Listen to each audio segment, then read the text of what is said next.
अस्सलाम वालेकुम मेरे दोस्तों, कैसे हो आप लोग। Good morning. उम्मीद करता हूँ एकदम फर्स्ट क्लास होंगे और एकदम टॉप एंड टॉप। तो भाई 10 बज के जो ना 15 मिनट हो गए हैं और आधा घंटा नहीं 45 मिनट, सॉरी 45 मिनट मेरे को ऑनलाइन होके हो गया, बट अभी तक कोई बुकिंग मुझे जो है ना वो नहीं आई है। और बैठा हुआ हूँ खारघर में। सीएनजी मैंने कर ली थी रिफ़िल। और आज जो है ना अपन दो टॉपिक पे बात करने वाले हैं, जिसमें से एक रहेगा भाई कितनी अपनी गाड़ी की डीपी है और कितनी ईएमआई है और कितने में मैंने गाड़ी ख़रीदाई है, मतलब कितने में टोटल मेरे को गाड़ी पड़ी है। तो ये मैं इस वीडियो में बताने वाला हूँ। बहुत सारे भाई लोग सवाल कर रहे हैं कि भाई, एक भाई ने तो लिखा है कि अगर आप डाउन पेमेंट और कितने में गाड़ी लिए नहीं बताएंगे तो मैं आपको अनफॉलो कर दूंगा। तो भाई चलो, आपकी भी आज तमन्ना पूरी हो जाएगी। मैंने आपको बोला भी था कि नेक्स्ट वीडियो जो है ना वो अपनी गाड़ी की डीपी और ईएमआई और कितने में लिया उसके ऊपर आने वाली है, क्योंकि बहुत सारे भाइयों को सवाल रहता ही है। कोई भी हो भाई पूछता ही है कि आपने गाड़ी कितने में लिए। हम लोग भी सोच रहे हैं कि ले लेते, कितना डीपी है, कितना इसको डाउन पेमेंट भरना पड़ता है और कितनी ईएमआई तक इसमें आती है। तो भाई मेन जो है ना ये रहता है सिविल के ऊपर।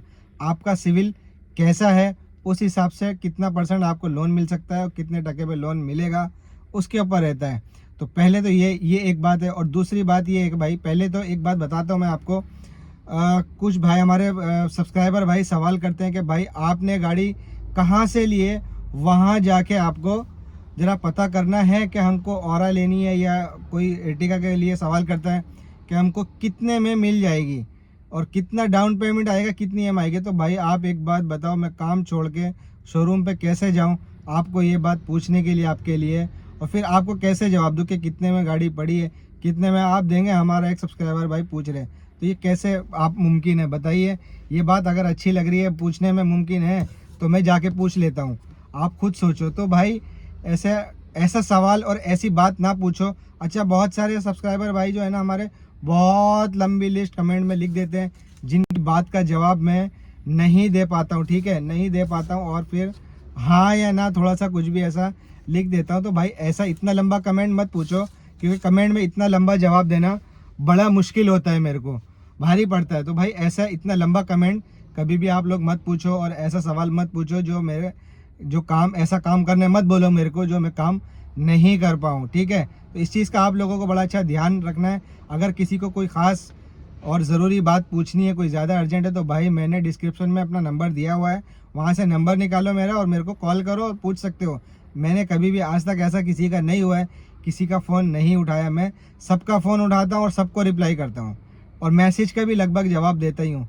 तो भाई ऐसा काम मुझसे मत करने बोलो जो मैं ना कर पाऊँ। अच्छा, शॉर्टकट में पूछो, दो बात पूछो, शॉर्टकट में पूछो।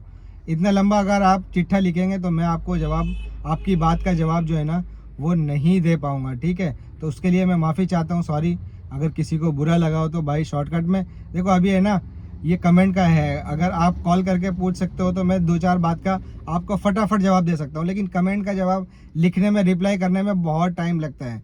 तो वो मैं नहीं कर पाता, क्योंकि इतना टाइम नहीं रहता है। क्या आपके पास भी इतना टाइम रहता है कि नहीं?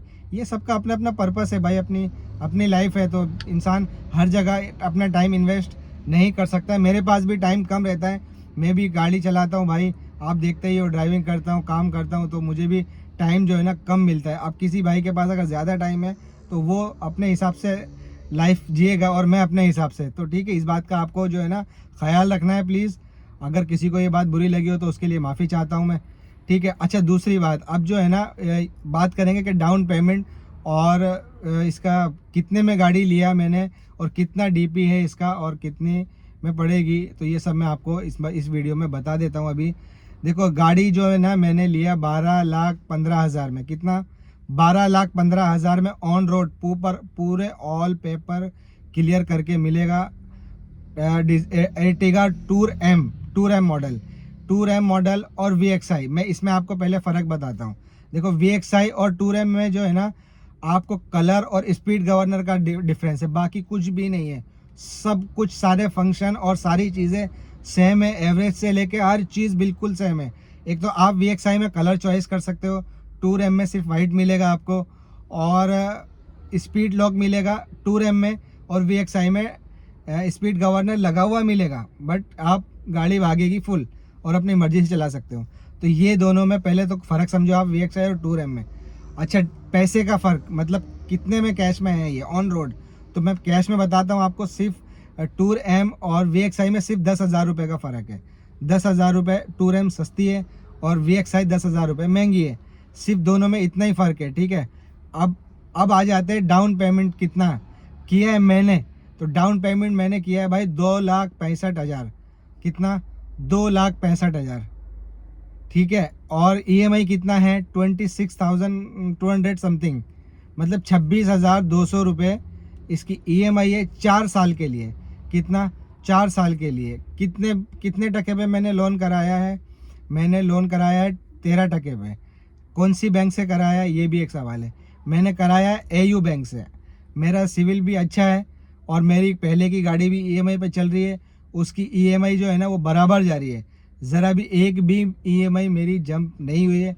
2 गाड़ी पहले की मेरे नाम पे चल रही है भाई, वो दोनों बराबर मैंने जो है ना EMI भरा है उसकी, आगे पीछे। हमारे पास अगर कभी ऐसा भी होता है ना कि पैसे नहीं है, कम है, 2-4 हज़ार, 5 हज़ार, 10 हज़ार अगर कम है तो हम एडजस्ट करके भरते हैं, लेकिन हम EMI जंप कभी भी नहीं करते। EMI हम कंटिन्यू भरते हैं, ठीक है। तो इस बात का आपको भी ध्यान रखना, अपना सिविल बचाने के लिए, अपना रेपुटेशन बचाने के लिए जो है ना आपको भी EMI बराबर भरो भाई। पैसा किधर इधर उधर से करके थोड़ा सा एडजस्ट करके आप जो है ना EMI टाइम पे भरते रहो। EMI जंप नहीं करने का। EMI अगर आप जंप करेंगे तो आपका सिविल के ऊपर फ़र्क पड़ जाएगा। तो ऐसे ही हमारा तो देखो अभी फ़र्क कुछ पड़ा नहीं है भाई, क्योंकि हम लोग जो है ना बराबर EMI भरते हैं। हमारे पास पैसा भी कम रहता है, फिर भी हम कहीं से भी एडजस्ट करके भरते हैं। तो इस बात का आपको भी ध्यान रखना है। अच्छा, रही बात अब तीसरी कि कुछ भाई सवाल करते हैं कि हमको भी इतने DP पे मिल जाएगा क्या? तो ऐसा नहीं है, आपको भी मिल सकता है, इससे भी कम में मिल सकता है। 90% लोन करा के भी आपको मिल सकता है। लेकिन आपको एक चीज़ का ध्यान रखना है कि आपका सिविल कैसा है उसके ऊपर। जब आप शोरूम पे जाएंगे तो पहले गाड़ी का रेट निकालेंगे कितने की है, फिर वो डील होएगी आपकी, फिर आपको फाइनेंस वाले से मिलाएंगे। फाइनेंस वाला आपका सिविल डॉक्यूमेंट्स देख के आपका चेक करेगा आपको कितना लोन मिल सकता है, कितने तक हो सकता है, वो सब आपको जो है ना बताएगा। जो बताएगा उस हिसाब से आपको EMI भी बैठेगी। और देखो इसमें है ना गाड़ी जब आप लोन कराते हो ना तो 20,000 रुपया प्रोसेसिंग फ़ीस लगता है लोन का, ठीक है। 20,000 रुपया लोन प्रोसेसिंग फ़ीस और 20,000 रुपया लोन प्रोटेक्शन, मतलब लोन कवर के लिए एक इंश्योरेंस होता है, वो 20,000 रुपये का लगता है। तो 40,000 रुपये तो एक्स्ट्रा हमारा यही चले गया, ठीक है। तो 40,000 रुपये ये बढ़ जाता है। एक तो आपने लोन कराया 80 टका, फिर 40,000 रुपये ये बढ़ गया, अब 40,000 का भी ब्याज लगेगा और 80 टका जो आपको लोन मिला है उसका भी ब्याज लगेगा।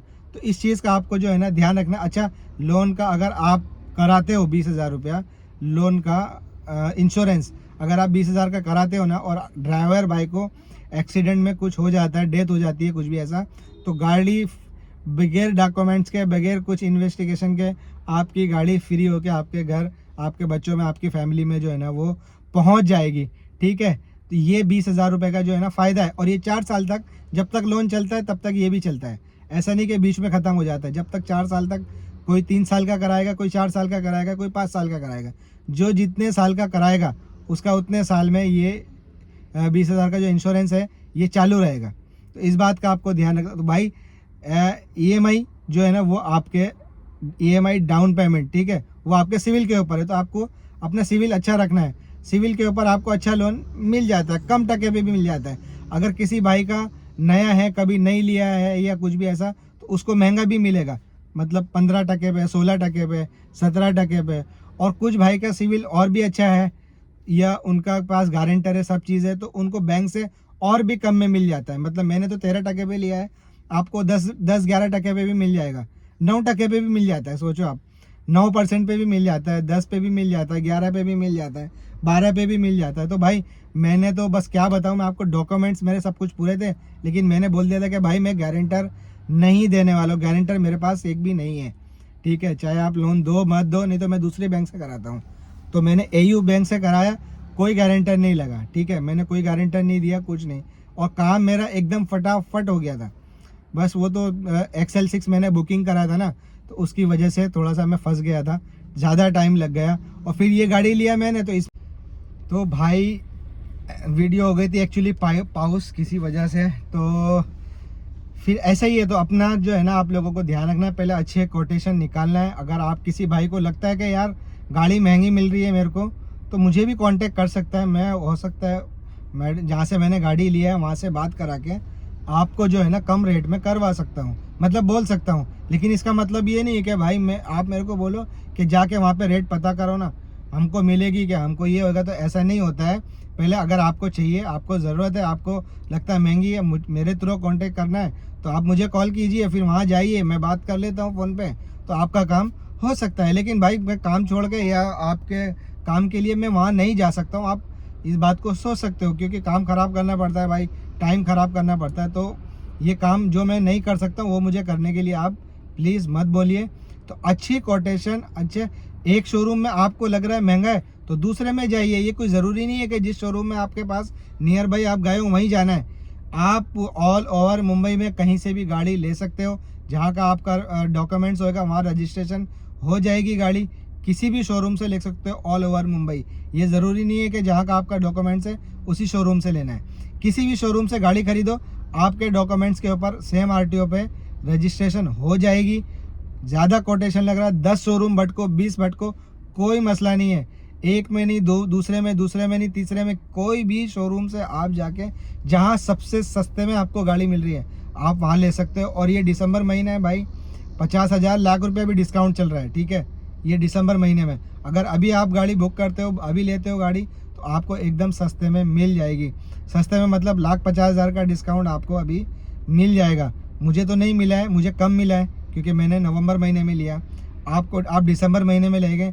अभी क्या है, इनको नया साल का नया ये लेके आना है, ठीक है, मैन्युफैक्चर। तो अभी इनको जितना भी पुराना स्टॉक है वो सब मारुति को या हुंडई को या कोई भी कंपनी है, सबको स्टॉक अपना ख़त्म करना रहता है। तो 1,50,000 रुपया डिस्काउंट देके ये फटाफट गाड़ी को जो है ना निकालते हैं। तो आप इसमें अच्छा मौका पा सकते हो। लेकिन एक चीज़ है कि भाई नया ये साल जो है ना फट से आपके बोलते ना स्टैम्प लग जाएगा कि ये 2024 दिसंबर की गाड़ी है, 1 साल पुरानी हो जाएगी।